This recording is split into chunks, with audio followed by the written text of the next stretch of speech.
welcome to part 8 of Dynasty Warriors 4 Empires. In this part, we will be taking out Zhou Tai, because Zhou Tai has 3 territories, and if he has any more, he would be a nuisance.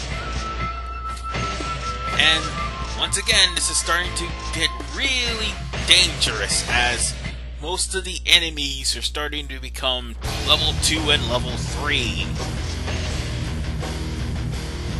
Good news is, though, when I'm going after Zhou Tai, I don't have to worry about the fact that Zhou Tai is not on the battlefield until I get the main camp.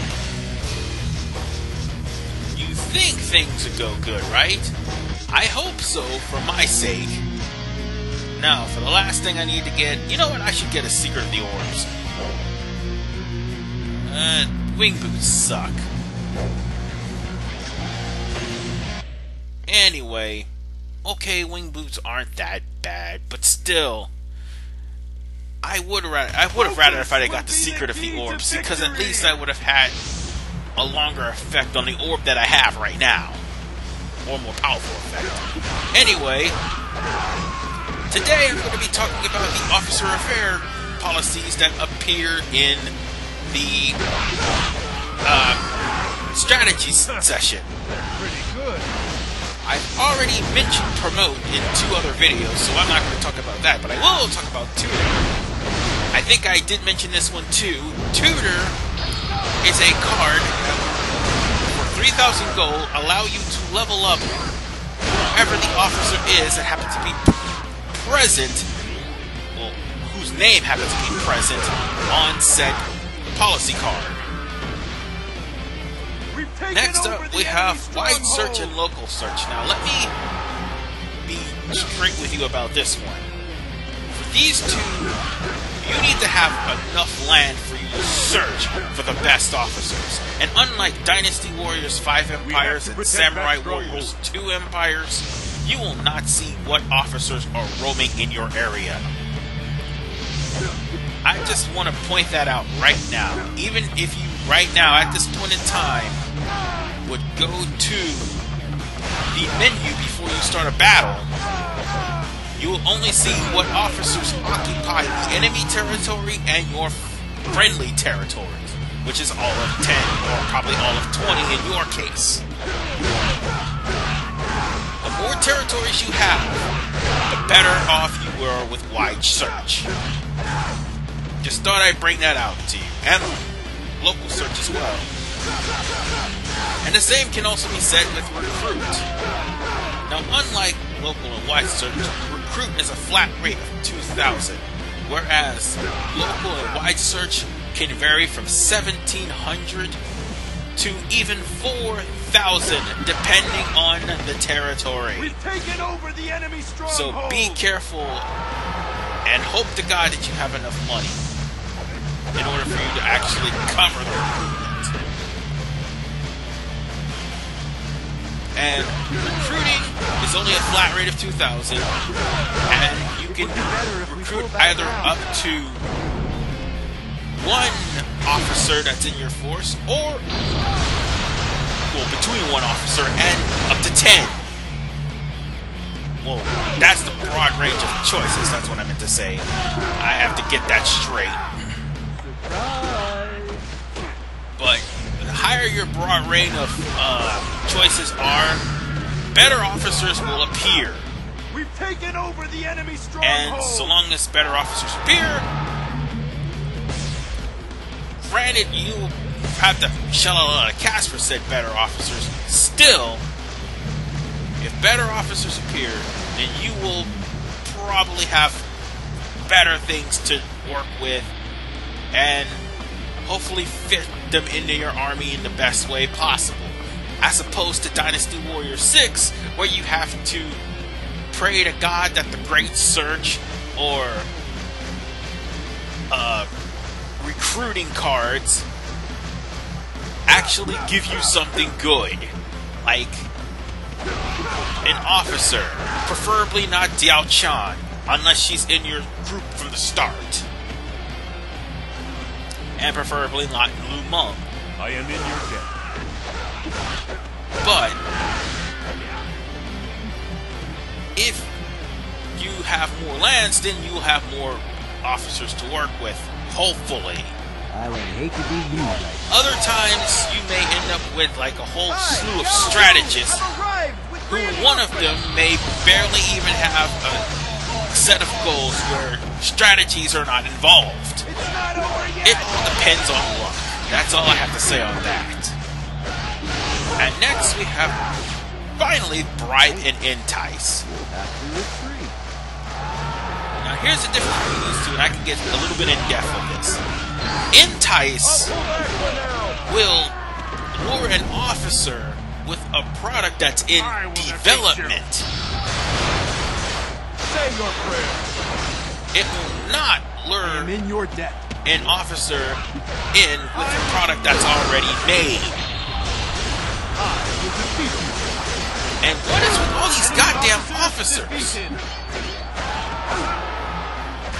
Damn, that is a lot of freaking officers.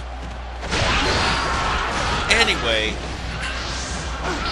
now, once the product is made, then it is fair game. Enemy officer defeated. However, when it comes down to bribe, you have to bribe them with a product that's already made. Troops, fall back. And that product that's already made is random, as well as the card bribe.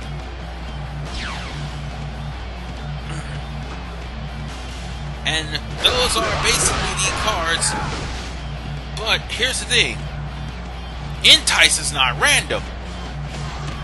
Well, the officer that's being enticed is, but the products are not random. They are limited to how much land you have and how many products that is been developed over the time that you've had these lands. Or, matter of fact, should have been developed. And sorry for that bit of dead air there, but you may or may not actually get You have been most helpful. I thank you. the people you want to join your force. I would hate to be you But right now. you don't technically lose the item that you're bribing or enticing. Just thought I'd point that out I there. am glad to see you. You're instead like luring them onto your force by means of, well, bribery and enticement.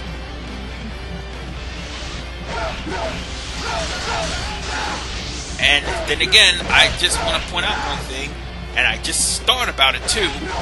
Enticing is also a low percentage. There's a good chance it'll work, then again, there's a good chance that it won't. There's some officers that refuse to defect, so you gotta be wary when that card pops up, either bribe nor entice. Oh, and be wary of one other thing. Officers can do that to you too. I know you guys are probably sick and tired of my stories of experience, but if you're not, I'll share one more with you. There is one time that this actually happened to me.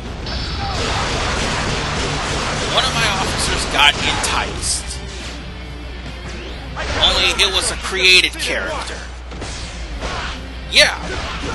I made like a whole army of created characters, and by an army I made 4, and luckily all but one of them actually appeared at the beginning of the game, and then the 4th one eventually appeared, and I captured him and brought him onto my force. It's not over yet. But the 4th one ended up being enticed to another kingdom. I show you. Well, have returned to the battlefield. here's the thing about that. When he was enticed, I pretty much lost a good deal of troops. And it was hard for me to actually recapture him back. So I had to pretty much reset my entire game.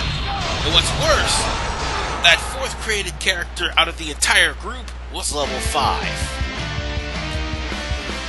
And sorry for all the dead spots. Just thinking about that got me infuriated.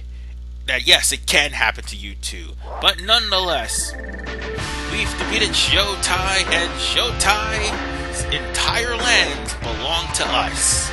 You know what that means, right? With that, that makes 12 lands, and we are halfway through with this game.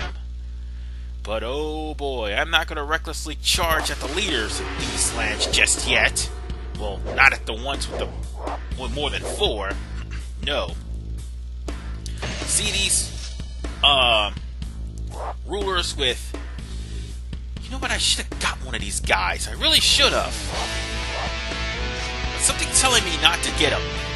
They'll eventually be picked up, but still, something tells me not to get any of these guys.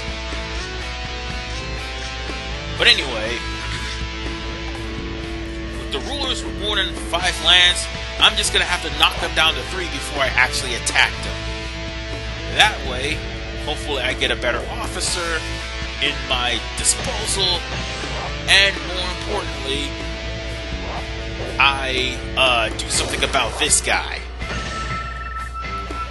Anyway, Sauron is at level 4. Alright, that worked. Oh no. I just realized some of the computers will actually get level 4 troops. Oh, and actually that's what I was waiting for. So, I'll just go into an alliance with Yang Hua. Or Huai, however you want to pronounce it. It doesn't matter. And in the next episode, that leaves 2 other bases to take care of. I can either A, go for Ding Feng, or B, go for Sun Ce. Well, seeing as how Ding Feng may pose a threat in the north, I'll deal with him. This is RVman985. See you guys in part 9.